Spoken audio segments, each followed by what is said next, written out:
¿Qué tal? ¿Cómo están? Bienvenidos a esta cuarta y última mesa redonda de este foro León I 4.0 que se celebra, que acoge esta Escuela de Ingenierías de la Universidad de León y en la que se están poniendo en esta feria en común las empresas leonesas punteras en el sector tecnológico, que las hay y muchas, más de 40 hay en esta feria, con el talento que está saliendo de la Universidad de León. Aquí tenemos a tres jóvenes estudiantes que vienen aquí a esta feria a conocer las empresas, mientras que las empresas explican cuáles son los puestos de trabajo y cuál es su día a día para estos futuros ingenieros salidos de la Universidad de León.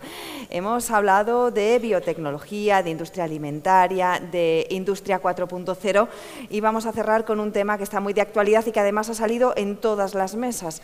Vamos a hablar de inteligencia artificial, entre otras cuestiones en esta mesa que lleva como título Tecnologías habilitadoras para la transformación digital. Un mundo muy amplio y muy rico del que saben mucho las cuatro personas que me acompañan en esta mesa. Comienzo presentándoles a nuestro ponente, que es el que va a abrir esta mesa. Es Iván García del Blanco, diputado del Partido Socialista en el Parlamento Europeo. Bienvenido, Iván. Hola, muchas gracias. Gracias por acompañarnos. Ha participado en la Ley Europea de Inteligencia Artificial y de esa inteligencia artificial que lo está revolucionando todo, es de la que nos va a hablar en su ponencia. Seguimos con Tino Lázaro de Osa, que es director de operaciones de la empresa Proconsi. Bienvenido, Hola, Tino. muchas gracias. Proconsi es una empresa que tiene más de 35 años de experiencia en el sector tecnológico y 5.500 clientes en 4 continentes.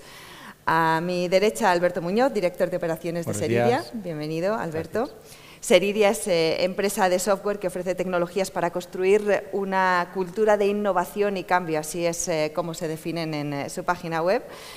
Y en la mesa anterior tuvimos al director de esta Escuela de Ingenierías y ahora tenemos al subdirector de la Escuela de Ingenierías Industrial, Informática y Aeroespacial de la Universidad, José Alberto Benítez. Muy buenos días. Buenos días, muchas gracias por invitarme a la mesa, estoy aquí encantado. Gracias por acogernos en esta escuela. Es también profesor titular en el área de Ingenierías de Sistemas y Automática. Y como hemos hecho en las 3 mesas anteriores, abrimos esta temática con una ponencia, en este caso a cargo del eurodiputado Iván García del Blanco, cuando quieras. Bueno, pues muchísimas gracias y gracias en primer lugar por la invitación. Hacía la broma aquí fuera que había estado hablando de la ley prácticamente en todo el mundo, menos el León, así que hoy ya por fin cierro ese capítulo, acabo de cerrar el círculo. En primer lugar, voy a definir de alguna forma lo que han sido 5 años de trabajo muy centrados en lo que es el aspecto de regulación, pero no solo de regulación, lo que es la transformación digital, la adaptación del mercado europeo a la transformación digital es uno de los 2 ejes principales de lo que ha sido el mandato de las instituciones europeas. El otro es el trabajo por las cuestiones relacionadas con la lucha contra el cambio climático, la sostenibilidad medioambiental. Al final todo está imbricado, eso es cierto. En materia de digitalización se plantearon 3 ejes principales. Uno tiene que ver con movilización de recursos para inversión, para innovación y competitividad. La segunda se planteaba, yo creo que ese es uno de los grandes retos, la formación general de la población, no solo en cuanto a cuadros profesionales, sino también a una formación general de la sociedad en cuanto a qué comporta el cambio tecnológico y la adaptación ante ese cambio. Y el tercero era una regulación completa en todo el ámbito digital. En este mandato de 5 años se han aprobado normas relacionadas con las plataformas online, con el tratamiento y el trabajo y protección de datos, con el ámbito también de los microchips y se ha acabado de culminar como gran guinda en el pastel con una ley que es pionera en el mundo, que es en la que Europa es el primer espacio del mundo que aprueba una ley completa sobre inteligencia artificial. Ha sido aprobada muy recientemente, ya de forma definitiva en el Parlamento, en el último pleno de Estrasburgo hace prácticamente un mes. Y como digo, es la primera que afronta de una manera holística completa el fenómeno de la inteligencia artificial. Es la consecuencia de un trabajo de decantación de muchos años, es decir, el Parlamento comenzó con una propuesta, la primera también del mundo legislativo, sobre ética aplicada a inteligencia artificial, de la que fui ponente. Después hubo un comité especial sobre inteligencia artificial, en la que hubo mucho trabajo con personas del ámbito de la tecnología, con representantes ciudadanos, gente de la academia. Yo creo que solo de forma personal habré tenido docenas de encuentros. Creo que esto multiplicado por todo el Parlamento, por la cantidad también de informes relacionados con el uso de inteligencia artificial en uno u otro sector, también ha habido muchísimos contactos. Y definitivamente la ley en sí ha tenido un tracto temporal de aproximadamente 2 años y pico, casi 3 años. No ha sido fácil porque las posiciones de partida eran diversas. También el proceso negociador y regulador en la Unión Europea es complejo, implica no solo a 3 instituciones, sino muchos puntos de vista, sensibilidades, incluso a veces intereses muy diversos, pero creo que ha sido un proceso muy fructífero que al final ha acabado por alumbrar un gran producto que es un producto de consenso, de trabajo, como digo, de decantación durante muchísimo tiempo y que ha acabado por, creo que por alumbrar un texto que está muy equilibrado. El objetivo de la ley fundamentalmente era afrontar todas las consecuencias que puede tener la inteligencia artificial en nuestras sociedades por la propia potencia intrínseca que tiene. Aquí se ha hablado, acabo de estar también comentando en una entrevista, que estamos ante una tecnología que no es simplemente un salto cualitativo en cuanto a avance, desde esa perspectiva estamos ante un cambio de era, es una tecnología que viene a revolucionarlo todo. Yo creo que solo probablemente se puede comparar con lo que supuso la primera revolución industrial, por los efectos que produjo en las sociedades, pues eso, el abandono del campo, la construcción de las grandes ciudades, el proceso industrial. Bueno, pues estamos ante algo que va a producir todos esos efectos en nuestras sociedades, que tiene además una característica fundamental, que es transversal, es decir, que no es que se vaya a aplicar en un terreno concreto u otro, nos va a afectar desde todos los puntos de vista y en todos los terrenos. Es una tecnología en la que no cabe la decisión de no adaptarse, es decir, vamos a estar afectados de una forma u otra. Es una tecnología que sigue en evolución, esto lo saben mucho mejor las personas que me acompañan en la mesa que yo, pero es una tecnología que sigue en evolución, de la que no sabemos cuál es su cenit. De hecho, estamos, yo creo que viviendo el alba, ¿no?, el amanecer de esta tecnología, y tiene una característica además esencial, que es una tecnología que evoluciona por sí misma, que tiene un grado de autonomía importantísimo y que evoluciona por sí misma. Por lo tanto, plantea riesgos también muy importantes, desde luego grandísimas oportunidades. A mí me gusta siempre afrontarlo desde una perspectiva optimista, porque creo profundamente en el salto, digamos, civilizatorio y en nuestro bienestar que puede producir, pero efectivamente una tecnología con esa potencia también puede generar externalidades muy importantes. La ley pretende proteger, fundamentalmente, y no habla tanto de tecnología en sí como del uso que se va a hacer de esa tecnología. La ley plantea una serie de prácticas que van a estar directamente prohibidas dentro de la Unión Europea porque se entiende que son incompatibles con la defensa de nuestros derechos fundamentales y con algunos valores colectivos. Plantea luego toda una serie de usos que se van a considerar de alto riesgo y que, por lo tanto, van a ameritar mucho control antes de poner esos sistemas en el mercado, y también un control permanente a lo largo del tiempo de esos sistemas. Son fundamentalmente aquellos que ya incluso tienen algún tipo de regulación previa, como el ámbito de los seguros o el ámbito bancario, y en algunos ámbitos en los que se entiende que estamos trabajando con procesos especialmente sensibles o con ámbitos especialmente sensibles, como la sanidad, como la educación, como la justicia. Y después la ley plantea también unos requisitos adicionales de transparencia para algunos usos de la inteligencia artificial, y en este caso sí de manera específica en lo que tiene que ver con la inteligencia artificial generativa, que tengo que decir que, para que nos hagamos idea de la velocidad a la que vamos, en el primer proyecto que presentó hace unos 3 años la Comisión Europea no estaba ni contemplada porque no estaba comercializada, no existía. Es decir, algo que ha puesto el mundo patas arriba, e incluso el sector productivo laboral patas arriba. Como digo, hace 3 años ni siquiera existía, ¿no? Fue el Parlamento el que, a través de sus enmiendas, tuvo que afrontar una posibilidad o una posible regulación sobre esta cuestión. Y lo hace de varias formas. Para empezar, distingue entre lo que se conoce como riesgo sistémico, es decir, los más poderosos motores de inteligencia artificial generativa de propósito general, y los que son más pequeños y que no tienen tantos requerimientos. Pero en cualquier caso sí que existe una obligación, para empezar, de transparencia en cuanto a los datos que se han utilizado para el entrenamiento de esos modelos. sobre todo lo que tiene que ver con el uso de datos que están protegidos por algún tipo de propiedad intelectual, bien derecho de autor, patente, etcétera, etcétera.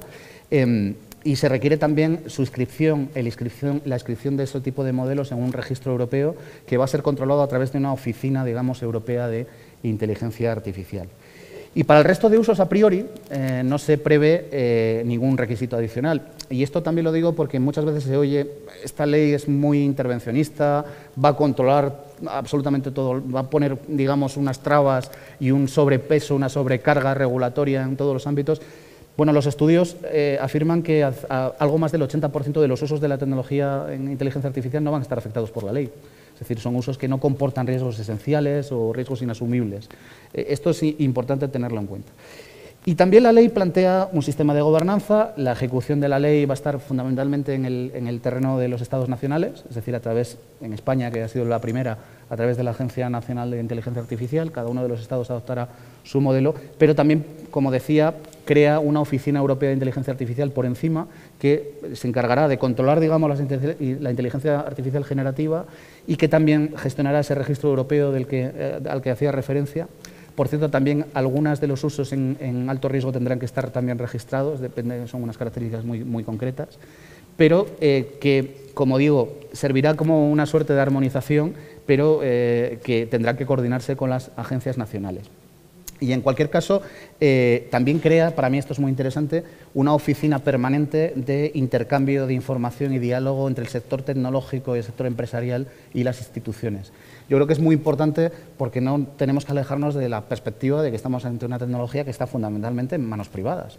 Es decir, cuando se compara, y yo creo que se compara bien, con la potencia y con lo que puede generar, el riesgo que genera la energía nuclear, tenemos que tener en cuenta que estamos hablando de una energía que estaba fundamentalmente en manos públicas, es decir, que era muy sencillo, no políticamente era muy complicado, pero digo que era muy sencillo desde el punto de vista práctico trabar una serie de acuerdos básicos entre Estados y poder ejecutarlos. Aquí no, aquí hay que contar también con el sector privado y hay que contar mucho con el sector privado. También esa oficina producirá la posibilidad de que se pueda adaptar la regulación o la aplicación de la regulación a, pues, para empezar, el test directo con la realidad y a los nuevos avances que eventualmente se puedan producir. Y también la ley prevé, desde la perspectiva del fomento de innovación, prevé también algunas herramientas, por ejemplo, lo que son entornos de pruebas controlados para las nuevas tecnologías, incluso la posibilidad de probar una tecnología nueva en la vida real, ¿no? Como dice el texto, es decir, de una manera controlada, pero también intentando fomentar la innovación.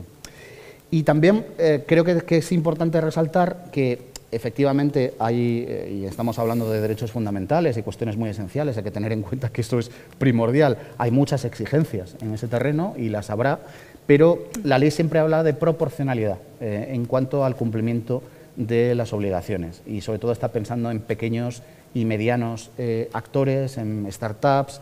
Es decir, que efectivamente la sobrecarga regulatoria, la capacidad que puedan tener no les sobrepase.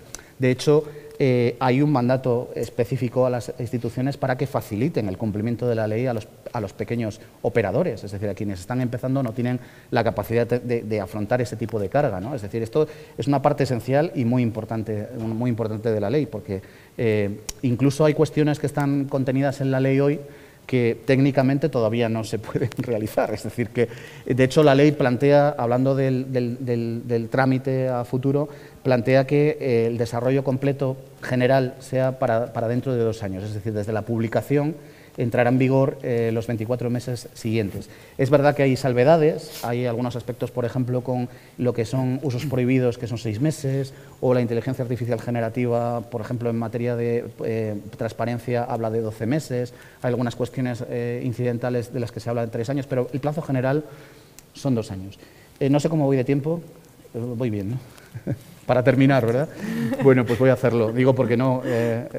podría estar hablando de cada uno de estos capítulos mucho más en profundidad y además es que cada uno de ellos comportan preguntas también esenciales, ¿no? Y ahora voy a hablar de alguna conclusión que a mí me parece muy importante. Pero por acabar de adjetivar la ley y por concluir qué es lo que pretende la ley y de alguna manera qué persigue, ¿no? Es una ley que, como digo, pretende encontrar un equilibrio entre la protección de algunos derechos esenciales y derechos fundamentales con la promoción de la innovación. Pretende también generar certidumbre, es decir, seguridad jurídica también para los operadores, no solo para los europeos, sino también para quienes quieran operar dentro de la Unión Europea. Genera también un espacio inmenso, es decir, que estamos hablando de 27 países soberanos que van a tener las mismas reglas, es decir, que un operador que trabaje en Lituania tendrá la seguridad de que la ley que se le aplica y las consecuencias de sus comportamientos van a ser los mismos que en Portugal. Es decir, es un espacio inmenso de más de 500 millones de personas y al mismo tiempo también pretende generar confianza en el uso de la inteligencia artificial. Yo cada vez que tengo un encuentro o una entrevista siempre sale la palabra miedo. Y no en vano, como estábamos hablando, los riesgos que se pueden generar son grandes, ¿no? Pero si algo pretende desterrar la norma, la ley, es el miedo. Es decir, yo creo que hay que cambiar el principio del miedo por el principio de cautela, que no es exactamente lo mismo. El miedo es muy paralizante, genera efectos indeseados, no nos permite afrontar la realidad. La cautela es exactamente lo contrario, es precisamente prepararnos para lo que viene. Porque efectivamente tenemos muchos retos por delante y voy a terminar con eso.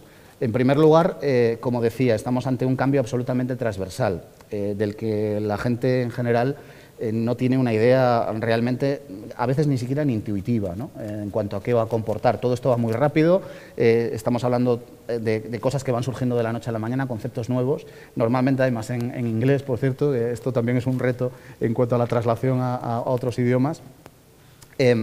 La ley habla de eso, y de alguna manera mandata a los poderes públicos y sobre todo a las empresas para que hagan grandes campañas de formación a los ciudadanos, y yo creo que tenemos un derecho básico esencial como ciudadanos y ciudadanas de conocer, de entender qué es lo que va a comportar ese cambio y por lo tanto ser capaces de tomar decisiones desde el punto de vista colectivo y poder adaptarnos también, es decir, no convertirnos en ciudadanos de primera y de segunda, que es otro de los riesgos que un gran avance tecnológico puede generar, ¿no? Para mí esto es un aspecto esencial. Y el segundo tiene que ver con el mercado laboral, para mí también. Son los dos, para mí, elementos primordiales. Y con el mercado laboral porque los análisis más modestos hablan de transformaciones del mundo laboral del 50-60% de los empleos que conocemos hoy en los próximos años, ¿no? Esto es un reto gigantesco. Y esto, como decía, de esto no se sustrae ninguno de los ámbitos, es decir, esto no va a pasar solo en el entorno tecnológico. Luego necesitamos una gran campaña de formación, de hibridación, digamos, de muchos de los profesionales en diferentes terrenos. Yo vengo del mundo del derecho, me parece que hay pocos sitios más evidentes de supertransformación que el mundo de la justicia o del derecho, y para eso necesitamos profesionales que hoy no tenemos. Tenemos tal falta de profesionales que incluso las agencias nacionales y la agencia europea están teniendo dificultades para encontrar perfiles adecuados, porque hay pocos perfiles formados y hay una gran demanda y se está pagando mucho en el sector privado. Este es uno de los elementos más esenciales. Y desde el punto de vista también de ese cambio, creo que las sociedades y sobre todo las instituciones y los representantes públicos tenemos que hacer un esfuerzo gigante para anticipar ese cambio, para preverlo, para prever sus consecuencias, qué personas se van a poder adaptar, quiénes no, qué vamos a hacer con las personas que no se puedan adaptar, precisamente porque se pueden generar problemas incluso de paz social en el futuro, ¿no? Si ese cambio se produce de la noche a la mañana y sin afrontarlo de una forma de vida. Así que tenemos muchos retos por delante. Creo que la ley europea nos da algunas claves para poder afrontar esos retos, nuevas herramientas. No pretende resolverlo todo, ni seguro que lo resuelve todo, ni siquiera es seguro que tenga una respuesta adecuada a cada uno de los temas. Esto lo tenemos que testar, pero tenemos una ventaja comparativa. Y una última cuestión. Yo tengo la oportunidad, como decía, de hablar y de conversar también por todo el mundo. Estuve hace muy poco tiempo en Estados Unidos y puedo decir que incluso algunas de las compañías que estaban mostrándose muy reticentes con la regulación de algunos aspectos de nuestra ley europea, ahora hoy en Estados Unidos están pidiendo una solución similar. Entre otras cosas porque, primero, quieren seguridad jurídica, para empezar, quieren trabajar en entornos seguros, y lo segundo, porque ven que el bloqueo institucional que ahora mismo está teniendo Estados Unidos, porque lo está teniendo en el Congreso fundamentalmente, puede producir que haya una fragmentación regulatoria Estado a Estado, incluso ciudad a ciudad, que cree una especie de infierno, digamos, para el inversor, ¿no? O para el desarrollador. Así que mejor una solución colectiva, y si nos ponemos de acuerdo ya colectivamente a nivel mundial, que yo creo que es indefectible, que tendremos que hacerlo, pues muchísimo mejor. Y ya paro aquí. Muchas gracias. Iván, muchos temas sobre la mesa, no sé si nos va a dar tiempo a abordarlos en este espacio, en esta mesa redonda. Voy a comenzar con Tino Lázaro de la OSA, que es director de operaciones de la empresa Proconsi. Estamos hablando de cambio y de transformación digital. Proconsi tiene más de 3 décadas de historia. Cuéntanos qué es esta empresa y qué aporta la transformación digital en León y en otras muchísimas partes del mundo. Bueno, pues nosotros llevamos fabricando soluciones software desde hace ya más de 35 años y hemos vivido pues todas las transformaciones que han ido ocurriendo hasta la fecha, ¿no? Pues la aparición de Internet, los cambios de sistemas operativos de solo texto a gráficos, después llegó el Big Data y ahora estamos en el momento de la IA. Y siempre hemos intentado adaptar las soluciones que ofrecemos a nuestros clientes con cada una de estas tecnologías disruptivas, aprovechar la tecnología disruptiva para mejorar nuestros servicios. Y este es realmente el momento más crítico. Estamos viendo que es verdad que la IA lo va a revolucionar todo. Va a revolucionar el cómo vamos, primero, cómo nosotros como desarrolladores de software vamos a fabricar el software. Ya lo estamos fabricando con IA, de hecho, como apoyo. Va a cambiar el cómo van a interactuar nuestros clientes con el software que vamos a tener que fabricar, porque ya no van a aparecer nuevos esquemas de interacción con el software. Tradicionalmente ha sido teclado y ratón, pero seguramente aparezcan nuevas formas de interactuar con ese software apoyado por IA. Y también estamos percibiendo mucha inquietud por parte de los clientes. Hay clientes que son early adopters que ya nos están diciendo necesitamos que nos brindéis soluciones donde la IA nos apoye pues, a ser más productivos, a ser más eficientes, a optimizar el personal. Esa es un poco pues, la parte más crítica, ¿no? Cómo la IA va a influir en eso, en esos puestos de trabajo que van a desaparecer y otros que van a venir, que lo tenemos que ver también desde ese punto de vista positivo. Entonces nos enfrentamos a un gran reto interno, formación de nuestros profesionales y ser capaces de dar soluciones al mercado que la IA aporte mucho más valor que el que pueden estar aportando unas soluciones más tradicionales. Entonces el reto es inmenso. Alberto Muñoz, director de operaciones de la empresa Seridia. Cuenta qué es Seridia y qué supone para vosotros esta transformación digital, esta llegada de la inteligencia artificial en vuestro trabajo presente y a corto plazo. Bueno, Seridia somos una compañía especializada en el desarrollo de software avanzado a medida. Habitualmente nuestros clientes ya vienen con un nivel de madurez en el tema de automatización, de digitalización de sus soluciones bastante alto. Y suelen contar con nosotros cuando necesitan pues, un equipo que en fin, desarrollar nuevas iniciativas, nuevos productos, nuevos proyectos. Esa es un poco la parte central que hace nuestra empresa. En el ámbito de la IA, pues como todos los demás, nos ha revolucionado en dos aspectos. Un aspecto es en nuestro propio proceso productivo, que ha cambiado. Necesitamos que la productividad de cada persona sea mucho más alta, la calidad de lo que damos también tiene que ser mucho más alta y en ese tema la IA es un producto perfecto.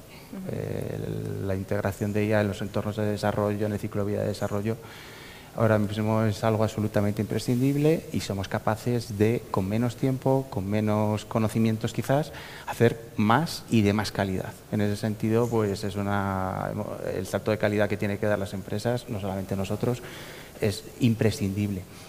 En otro ámbito, pues también otros clientes cada vez nos están más demandando mucho más de las aplicaciones que les estamos dando y para ello pues tenemos que poner en marcha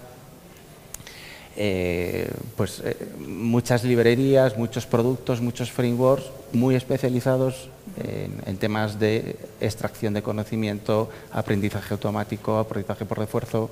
Bueno, y el reto es que los ingenieros con los que contamos sean capaces de, en un tiempo pues realmente corto de tiempo, poder aprender cómo utilizar todos esos productos, cómo sacar el máximo rendimiento, el máximo conocimiento cómo poder combinarlos, cómo poder integrarlos luego en el contexto de las aplicaciones.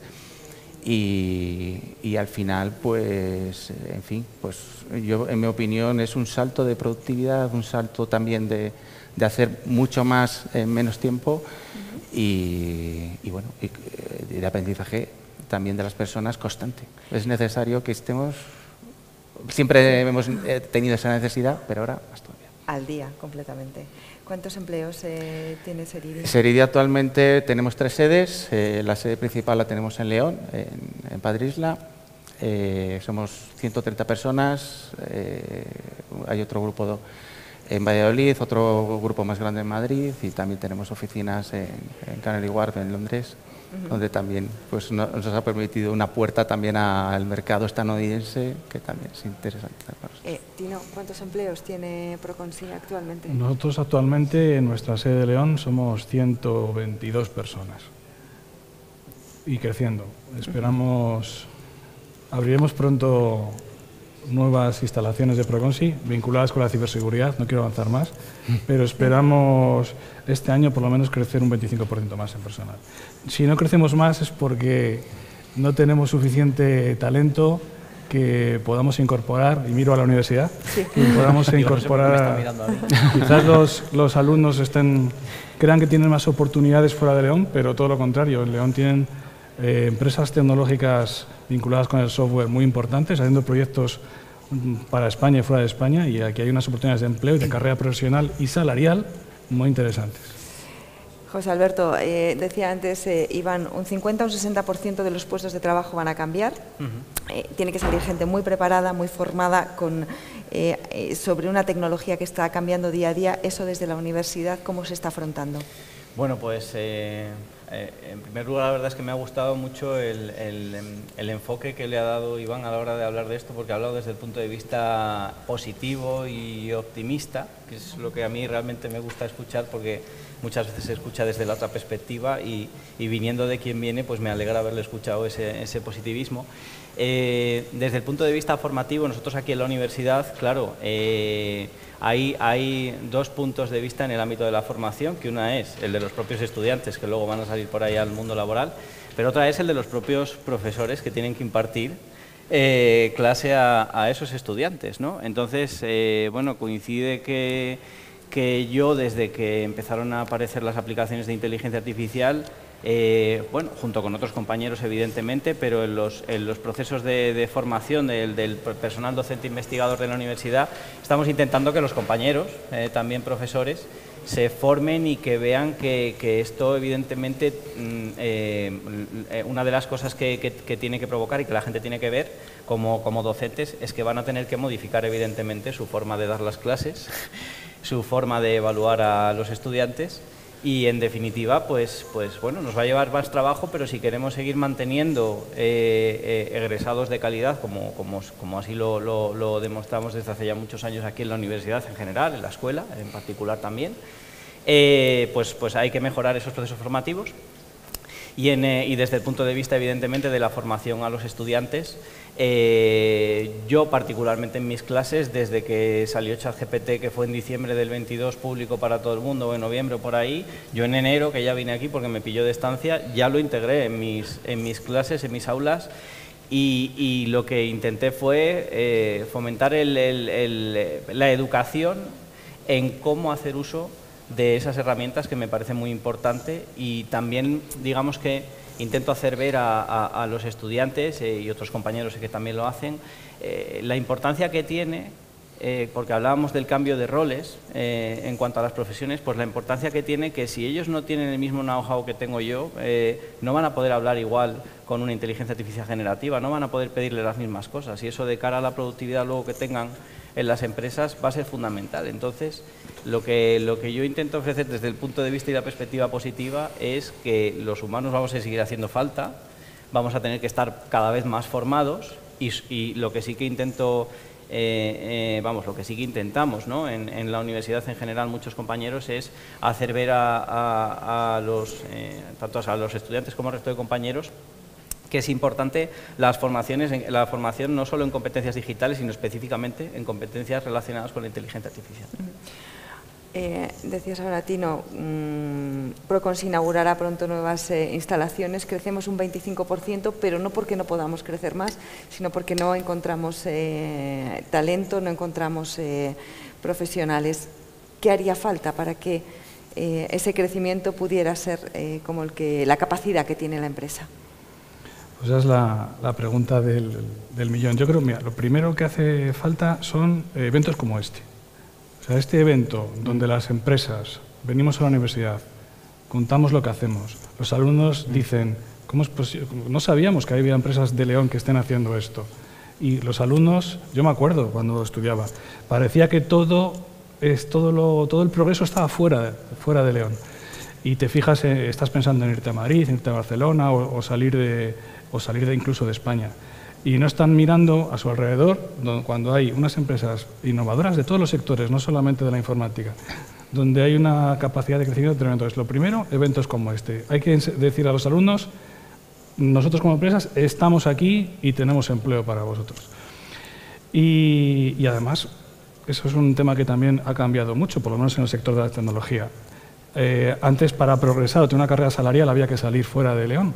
Ahora León, las empresas de León están ofreciendo una carrera profesional y salarial muy interesante también para nuestros empleados. Después, hay que, no me sale la palabra, las vocaciones. Hay que ampliar las vocaciones tecnológicas, que creo que de un tiempo para acá pues, han ido decreciendo. Entonces, y sobre todo la incorporación de la vocación de la mujer, que también es un tema que echamos mucho en falta, el que las chicas se incorporen no solamente a la tecnología, a las ingenierías y demás, aumentar esa vocación.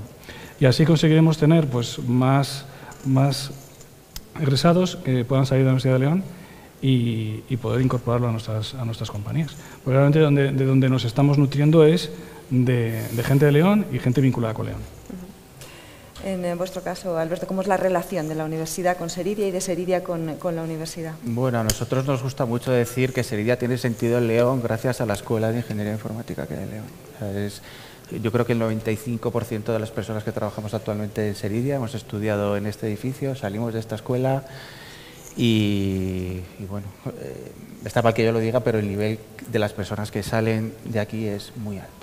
Es muy alto, es la realidad. O sea, yo creo que uno de los cosas, de los mayores errores que estamos teniendo, a veces salimos fuera con complejos pensando que es mentira. O sea, el nivel intelectual, la capacidad técnica, la capacidad de trabajo, la responsabilidad, el ambiente que crean, la cultura, es espectacular con personas que salen de nuestra ciudad y ahí tenemos que estar muy orgullosos de lo que se está haciendo. La ciudad en sí también creo que da una calidad de vida espectacular y eso es súper importante, cada vez hay más nómada digital y eso sería interesante también para intentar atraerlos como ciudad para vivir. Bueno, yo cada vez que salgo fuera me gusta más León y me gusta más León, me reafirmo y creo que no lo y básicamente para mí el mayor error que tenemos es que no lo creemos. Nosotros en este sentido el reto ahora mismo tecnológico con la parte de IA es muy fuerte, pero creo que estamos rodeados de las personas adecuadas para afrontar este reto, para llevarlo de una forma muy productiva y sacar una gran ventaja de todo lo que está sucediendo. José Alberto, los alumnos en este foro, en esta feria, es la tercera ya, pueden hablar de tú a tú con Alberto, con Tino, con otro tipo de empresas tecnológicas punteras de León, pero todos echan de menos que se quieran quedar en León, que los alumnos piensen que fuera se vive mejor, que fuera hay más posibilidades, que hay mejores empresas, mejores salarios. ¿Esto también lo percibís en las clases? Sí lo percibimos y bueno, yo particularmente, aunque no lo parezca, yo soy de Granada. Entonces, llevo ya muchos años aquí en León y vamos, yo me siento casi más de León que de Granada, ya llevo 25 años aquí y lo que intento precisamente, como he vivido en varias ciudades, que al final un poco es eso también, la experiencia y el conocimiento del haber vivido en varios sitios, valoro muchísimo León y a mí me gusta mucho León y yo soy una persona que por cuestiones de trabajo tengo que salir muchas veces fuera, pero de manera temporal y me gusta porque al final los estudiantes lo que tienen que ver para convencerse de que el León lo tiene todo son, bueno, primero, que conozcan las empresas que tenemos aquí, que en el ámbito de la escuela, pues hablando un poco así más informal, les damos bastante la turra de que aquí tienen muchas oportunidades. Y de hecho, bueno, pues atraemos a las empresas en distintas clases para que también vayan contando qué es lo que hacen y demás, con lo cual, bueno, en ese sentido lo intentamos fomentar y también con la propia experiencia de cada uno les intentamos decir, bueno, a ver, que León está muy bien y no es porque lo digamos, sino porque tenemos también hechos de la comodidad que tiene lo que es la ciudad en sí, el hecho de, pues yo mismamente, por ejemplo, yo hoy, antes de venir a esta mesa, he estado dando una ponencia al lado de la catedral sobre otro tema completamente distinto en unas jornadas nacionales y he venido para acá y me ha dado tiempo. Esto, por ejemplo, en Madrid es prácticamente impensable, ¿no? Entonces, que valoren que están esas oportunidades aquí en la ciudad y nosotros, desde luego, lo intentamos también inculcar a los estudiantes. Yo, a los míos, vamos, intento que no salgan de aquí. Iván, si me permites, es que si no conocía la circunstancia, pero tengo que decir que tiene todavía mucho más mérito porque Granada es un lugar especialmente ahora que está apostando especialmente por el ámbito de las nuevas tecnologías, es decir, es un lugar que genera y que está generando mucha actividad. Yo mismo he tenido la ocasión de hablar en un par de ocasiones en las jornadas que se celebran allí del Consejo General del Poder Judicial y el polo tecnológico o la aplicación tecnológica. Es decir, es un sitio espectacular, así que todavía le damos mucho más valor. No, quería hablar de conectado con todo esto que estáis comentando,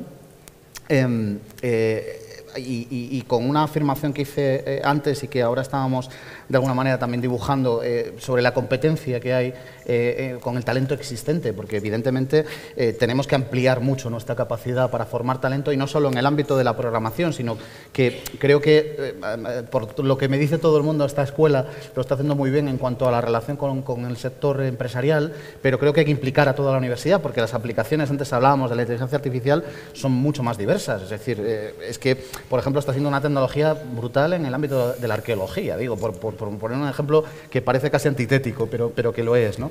No, pero que decía que yo creo que a León lo que le falta es, en general, le falta generar una suerte de marca, algún distintivo que nos ponga en el exterior y que nos haga reconocibles, que también nos haga reconocibles ante nosotros mismos, ¿no? En cuanto a un lugar que tiene posibilidades, que intenta ganar su propio futuro, que intenta atraer y que puede y que tiene razones para atraer.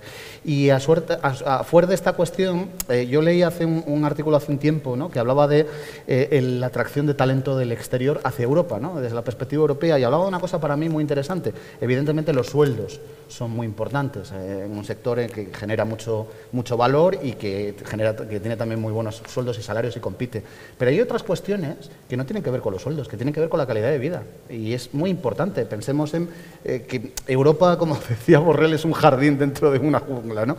Yo no diría eso, pero es verdad que es un lugar especialmente atractivo para vivir y una ciudad o una región como León todavía muchísimo más por cuestiones relacionadas, para empezar, con la calidad de vida, con la seguridad, con el ejercicio de tus propios derechos. Es que hay muy pocos sitios libres en el mundo, muy pocos sitios libres. Si hablamos, por ejemplo, desde la perspectiva de una persona, por ejemplo, gay, en el mundo, quiero decir, hay pocos sitios que sean en el que uno pueda desarrollar su propia vida de forma tan libre y sin injerencias como España, ¿no?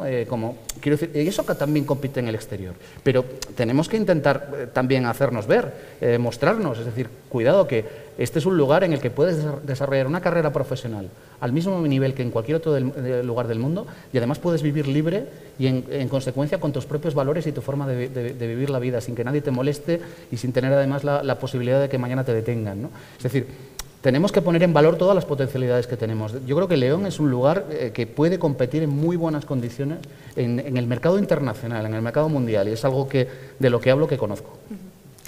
Estamos hablando de inteligencia artificial. Antes decía Iván, cuando se comenzó a tramitar la ley, ni siquiera se hablaba de inteligencia artificial generativa porque no existía. Estamos evolucionando muy rápido, hay que estar en el día a día. Tino, en el caso de Procon, si esta parte de la inteligencia artificial generadora, generativa, ¿qué puede suponer para vuestra empresa? Nosotros ya la estamos utilizando en cuanto a la generación, por ejemplo, la parte de marketing, el equipo de marketing. ha aumentado mucho su productividad en cuanto a generación de imágenes y contenido para redes sociales, por ejemplo, gracias a la IA generativa, en este caso concreto la gráfica. En cuanto a la textual, nosotros vamos a sacar ahora un chatbot basado en un modelo que, alimentado con el manual de usuario de nuestras aplicaciones, es capaz ya de responder a los clientes de cualquier duda que les surja sobre el uso de ese software. Eso no va a sustituir al personal que está dando soporte telefónico a los clientes, por supuesto, pero va a ser un apoyo más. El cliente va a poder decidir si quiere hablar con un chatbot, una IA con respecto a nuestro software, o quiere pasar una atención humana. Así lo estamos utilizando y de momento lo estamos explotando así. Esto ya es una realidad, no es ciencia ficción. ¿Y en el caso de Seridia? En el caso nuestro, bueno, al igual que en Proconsi, el proceso productivo nuestro, digamos, el ciclo de vida de desarrollo del software, pues estamos utilizando ya las IAs más extendidas para ayudarnos en nuestro día a día, y luego los clientes nos vienen con cosas súper extrañas. Mucho el sector industrial también, temas de calidad, por ejemplo, calidad en el sector industrial. Calidad también, se trabajó mucho, en nuestro caso también trabajamos mucho para la calidad de audiciones, intentar sacar conocimiento de la propia audición, conocimiento de la audición, hacer ese tipo de calidad también, ciertos indicadores de la propia audición, hemos trabajado. Se está trabajando también mucho en lo que es la lectura de facturas, que, bueno, tenemos mucha experiencia en lo que son facturas por pagar a través de un cliente nuestro, y hemos optimizado muchísimo el proceso también de extraer información de las facturas. Bueno, la verdad es que las oportunidades son infinitas ahora mismo. También hemos participado en otra iniciativa de otra persona de León para poder obtener la calidad del agua a través de imágenes. Es un proceso que habitualmente es químico, es bastante costoso, y a través de imágenes, colocadas las cámaras en sitios estratégicos, pues hemos participado también en una compra pública innovadora muy interesante, y hemos sacado ahí pues unos valores, claro, un proceso mucho más óptimo y mucho más fácil no solamente en este caso estaba la Confederación Hidrográfica del Duero, también pues el propietario del producto lo ha visto como una oportunidad para el sector industrial. Nos estamos quedando ya sin tiempo, pero no me gustaría terminar esta mesa redonda sin hablar del talento femenino. Lo ha comentado Tino. Bueno, es un ejemplo. Aquí tenemos a 4 personas relacionadas con el mundo de la tecnología, 4 hombres. ¿Qué haría falta para que estas chicas jóvenes que tenemos allí, por ejemplo, se animen más y que de los 1.800 alumnos que tiene la escuela, el porcentaje de chicas jóvenes aumente? No sé quién quiere empezar. Tiene que ser muy rápido. Pues si quieres yo, por alusiones a la escuela y a la universidad en general. Nosotros llevamos ya desde hace bastante tiempo intentando hacer eventos específicos para promocionar esto, bueno, pues con el tema del Día de la Mujer y la Ciencia y demás. Hacemos distintos eventos, intentamos hacer ver, pues yo, aunque he venido yo aquí, pero tengo muchas compañeras con las que trabajo en mi grupo y que también trabajan en temas de inteligencia artificial, e intentamos hacer ver eso y hacer ver la importancia, o sea, quiero decir, la importancia más bien que esto no es una profesión o una rama científica o investigadora o lo que sea únicamente, exclusivamente de hombres, sino que evidentemente está abierto a todo el mundo, y que tenemos de hecho muchas compañeras que han conseguido pues muchos hitos y que están consiguiendo muchos hitos, e intentamos poner en valor y promocionar y digamos que mostrar ese tipo de cosas para intentar fomentar que las mujeres pues se animen a venir aquí a estudiar una ingeniería. ¿Pero luego llegan a Seridia? Sí.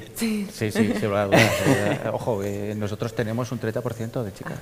Y encima, si analizas también un poco, son personas con una responsabilidad muy alta dentro de los equipos, con una capacidad de trabajo espectacular. Bueno, o sea, a mí no me gusta diferenciar entre chicos y chicas, pero bueno, Seridia tiene el 30% de chicas espectaculares, espectaculares, con un nivel y con una implicación, bueno, maravillosas. Tino, en el caso de Proconsi, que decías antes que echabas de menos más talento femenino. Nosotros sí tenemos un empleo femenino, pero quizás en el área productiva de desarrollo de software puro, ahí es donde echamos más de menos es que se nota hasta desde el número de candidaturas que te entran, el porcentaje de candidaturas masculinas con el porcentaje de candidaturas femeninas es muy, muy bajo. Y yo creo que tenemos que ir, yo soy padre de 2 hijas, y por más que he intentado inculcarlas el tema de la ingeniería, no he sido capaz. De verdad, lo he intentado, y venga, vamos a hacer pues, un robot, eso de robot, y nos ponemos y tal. Pero no sé dónde está el secreto, la chispa, pero tienen más tendencia a la parte sanitaria o la parte de formación, y yo he intentado. Entonces tenemos que ir al foco que es, yo creo, desde niños, el darles esa, no sé, esa inquietud, esa formación, desde luego que es un reto difícil, porque yo lo he intentado en primera persona afrontar y no he sido capaz. Es un reto, Iván, para toda Europa, porque no es una realidad que tengamos en León o en España, sino... No, es un reto desde el punto de vista, por supuesto, de la justicia social, pero también desde la perspectiva del aprovechamiento del talento, es decir, de las oportunidades que tenemos, pues eso, de crecer, de competir. Necesitamos muchas más mujeres implicadas porque hay una diferencia sustancial en carreras STEM en general. Yo creo que evidentemente hay que implicar toda esta cuestión, el cambio de mentalidad, de cultura a través del eje formativo, pero hay una parte muy importante desde el punto de vista social. Yo he visto iniciativas en algunos otros lugares desde el punto de vista de la movilización ciudadana, asociacionismo, para inculcar y para implementar y animar a la gente, muy interesantes. Hace muy poco estuve con una asociación en Estados Unidos, en Texas, que trabajaba además con personas de minorías y que estaba trabajando con 2.000 personas, con 2.000 chicas y jóvenes todos los años en talleres diversos para fomentar este tipo de cultura y también para formar en cuestiones diversas relacionadas con este tipo de carreras. Es decir, esto es una tarea colectiva. A veces no sabes dónde está la tecla. Yo estuve en una cosa muy interesante hace muy poco tiempo, en unas jornadas sobre el videojuego, y había una investigadora de una universidad británica que había hecho un estudio a lo largo de los años y, por ejemplo, mostraba que un uso razonable del videojuego en mujeres desde niñas, es decir, simplemente jugar, relacionarse con videojuegos, multiplicaba casi por el 30% de carreras STEM. Es decir, cosas que a veces ni siquiera podemos anticipar, quizá, ¿no? Que no nos parecen intuitivas a veces, luego si lo pensamos, sí. Pues yo qué sé, quiero decir que hay que, desde luego, creo que es una de las tareas pendientes, porque es que si no, claro, hablamos de una brecha que solo va a ir aumentando en el futuro y que va a ser absolutamente decisiva. Desde luego la tenemos generacional, que es inmensa, y tenemos que afrontarla, y no solo una cuestión de formar a los niños, sino también a los mayores, pero desde el punto de vista de género es que puede ser un drama, ¿no? Y tenemos que combatirlo. Sí, sí. Bueno, se nos quedan temas sobre la mesa en esta que hemos dedicado a hablar de tecnologías habilitadoras para la transformación digital, sobre todo de inteligencia artificial y ahora en esta última parte del talento femenino. Muchísimas gracias a las 4 personas que nos acompañan. José Alberto Benítez, subdirector de esta Escuela de Ingenierías que nos acoge. Muchísimas gracias. Alberto Muñoz, director de operaciones de Ceridian. Gracias. Tino Lázaro de la OSA, director de operaciones de la empresa Proconsi, muchas gracias. Iván García del Blanco, eurodiputado socialista por León y uno de los que ha estado en esa interesante ley europea de la inteligencia artificial. Muchísimas gracias. Muchísimas gracias. Gracias a los que nos acompañan aquí en este salón de actos y gracias a todos ustedes por haber seguido a través de las pantallas de la 8 León estas 4 mesas muy interesantes relacionadas con la tecnología, con la universidad y con las empresas. Muchísimas gracias a la Universidad de León, a esta Escuela de Ingenierías y también a la Federación Leonesa de Empresarios, que son los artífices de esta feria y de este foro. Dejamos cuestiones sobre la mesa, entre ellas que el próximo año tenga que cambiar de número y que esto no sea León I 4.0, sino quizá León I 5.0. Muchas gracias.